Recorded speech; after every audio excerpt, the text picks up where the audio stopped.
제15장 오군도독부 무장적충 7화.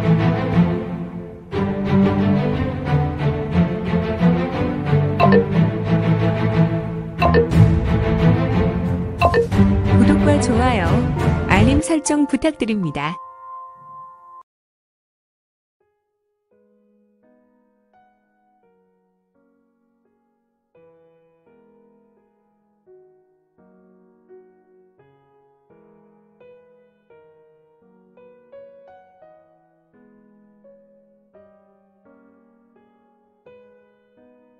제15장 오군도독부 무장적충 고 천라회회 대전의 회상 7화.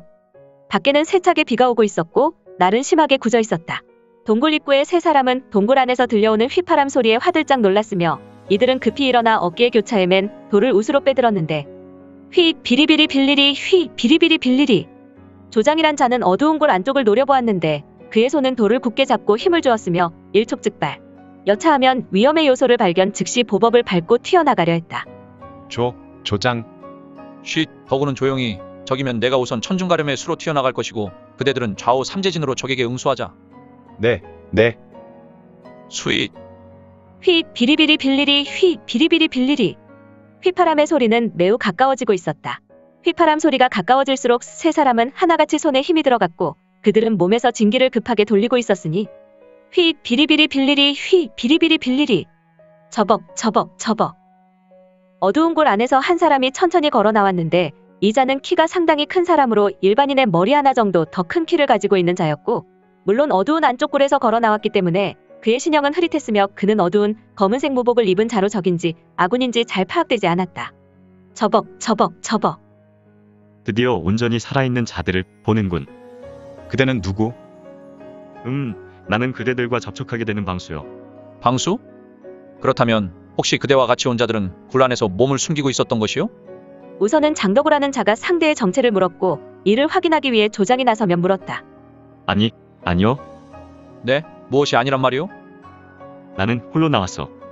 조장이란 자는 흑색 무복을 입은 자의 말에 얼굴이 일그러졌다. 무슨 말이요? 우리는 이곳에서 방수조를 만나게 되어 있었고 우리는 이곳으로 오며 동료를 잃고 작전을 무리하게 진행하다 조원의 절반이 죽게 되었소. 물론 우리 세 사람 말고. 저기 안에 누워 있었던 두 사람은 이미 죽었어. 무슨 말을 하는 것이오? 그들은 지금 내가중수법으로 모든 장기가 가루가 되었었고 그나마 내공을 쌓은 이유로 지금까지 목숨을 유지할 수 있었어. 하지만 방금 그들의 숨은 멈추게 되었어. 이런. 저녁 하늘의 새들은. 둥지로 날아들어 새날을 기다리니. 역시 그대는 우리 본대의 방수조가 맞는군. 하지만 어찌 그대 한 사람만이 이곳에서 기다릴 수 있어? 후후후. 조장이란 자는 아군을 확인할 수 있는 군호인 암호로 확인했고 상대는 아군으로 확인할 수 있는 대답을 했다. 이를 확인한 조장의 얼굴은 긴장이 풀어지며 흑색 무복을 입은 자에게 다른 물음을 물어왔다. 상대는 말을 하지 않고 다만 여유 있는 웃음을 지었으니 후후후. 그대는 무엇이 좋은 것이오? 우리는 지금 사면초가에 직면했소. 흑색 무복을 입은 자가 말이 없었고 다만 웃고 있어서 조장은 조원인 선우영과 장덕우에게 눈짓하자 그들은 동굴 안쪽에 누워있는 자들에게 발걸음을 옮겼으며 조장은 여전히 말하며 미간에 고립했다. 후후후 이보시오. 적충. 내 이름을 알고 있군. 왜 아니겠소. 그대는 북노군 소속 이군성 장군의 휘하 28대대 소속 암살 16특무조의 조장이 아니오. 호호, 그렇소만. 나는 그동안 그대가 획득하였던 출중한 수완과 성과를 많이 들었소. 그리고 비록 조언을 태반이나 잃었지만 이번 작전에 그대가 여기까지 오리라고 본대는 생각지 않았소. 어찌되었든 본대에서는 그대가 성공할 수 없는 작전에 투입된 것에 매우 유감으로 여겼지. 그러나 혹시나 일할의 가능성이 있다고 하더라도 방수조에 관한 약속을 하였으니. 그러니 말이오.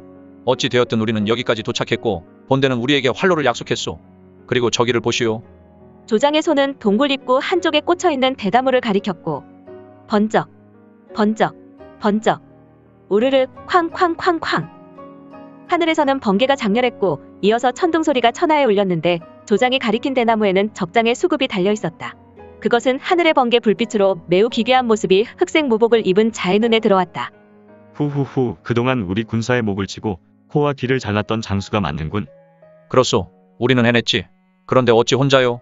지금 이곳은 천라회회라는 천라지망이 덮여있소. 우리가 이곳을 나간다면 반드시 원군을 만날 수밖에 없소. 방수조가 능히 100명이 된다고 해도 우리가 탈출에 성공할 확률이 채 2할이 되지 않는단 말이오. 뭐 적조장. 그것을 미리 지레 겁먹고 걱정부터 하시오. 도대체가 암살 특무조의 적충은 주 원장이 이끄는 홍건군에서 활동하는 몇 안 되는 인재였다. 그는 오직 요인 암살에 특화된 부대에서 5년 생활하였다. 그는 다른 곳에서 근무 경험이 없었고 원군의 요인 중에 비중이 있는 장군들만 제거하는 임무를 받아왔다. 사실 지금 주 원장의 군대는 파죽지세로 원군을 물리쳐왔고 이제 원과의 전쟁을 마무리하고자 하였다. 그래서 주 원장의 부대는 특무조에게 다소 무리한 임무를 주곤 하였는데 이보시게 적충. 나를 아랫사람으로 부르는군. 그대는 나를 적충 하는데 그대의 소속이 어떻게 돼요? 그리고 방수조로 발탁되었다면 제법 실력이 있는 사람으로 예상되는데 홀로 이 사지에 투입된 이유가 뭐요? 그대도 우리와 같은 신세요? 후후후. 그대는 무슨 신세 타령이오. 그렇지 않소. 어디 생각해보시오. 나는 그대의 모습을 보며 우리처럼 토사구팽이냔 말이오. 허허. 그대는 혹시 나를 본대에서 벌이는 패로 말하는 것이오. 그렇소. 우선 나를 소개하는 것이 중요하겠군. 나는 그대의 소속인 북로군 소속이 아니오. 점점 점입가경이군. 우리 특무조는 이곳에서 죽을 운명인가? 아직 신세를 한탄하는 것은 이로. 적충이라는 조장은 흑색 무복을 입은 자와 대화를 이어나갈수록 심한 갈증을 느꼈다. 그는 말은 입맛을 다셨는데 나는 주원장 대장군. 아니지. 이제는 확실히 황제라 칭해도 되지. 어차피 얼마 못 되어 난주에서 응천부를 세울 것이니. 아니요. 그대는 지금 이곳 사제에서 벗어나는 것만 생각하시오. 알겠소. 그냥 죽을 자리만 생각하라는 것이군. 후후후. 그렇게 비뚤어진 성격을 갖고 계시니 아무튼 좋소. 나는 황제의 몇 안 되는 특무호위로 바로 유성문이란 자요. 특무호위? 그렇소. 가림백호군 18특이요. 가림백호군. 굳이 헤아릴 필요는 없어. 그냥 황제 주원장의 호위라 생각하면 좋겠어. 이런 황제 폐하의 호위라면 황제 주원장은 자신의 안전을 위해 최고의 무사를 선발하여 곁에 두게 되어 있었다. 주원장은 의심이 많고 신변에 대한 부분을 누구보다도 안전을 기하는 인물이었다. 초창기 주원장이 이끄는 홍건군을 강호무림은 인정하지 않았다. 하지만 주원장이 이끄는 홍건군이 남부지역의 패자가 되어 원군과 전쟁을 하며 연승하였으니 인제야 강호무림은 주원장에 대한 대우를 달리하기 시작했다. 그래서 정파를 이끄는 구파일방은 자원하여 사문의 최고인재를 소수 선발한 후 주원장에게 보냈고 주원장은 이들을 자체 검증하여 그의 최측근인 특별호신이로 들였다. 그렇다면 그대는 구파일방의 무림 고수란 말이오? 후후후.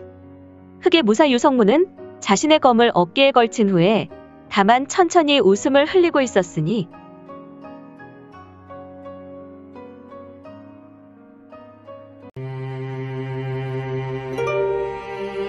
오늘 준비한 내용은 여기까지입니다. 아쉽지만 다음 시간에 만나 뵙겠습니다. 모두 건강하시고 최고로 멋진 하루 되세요.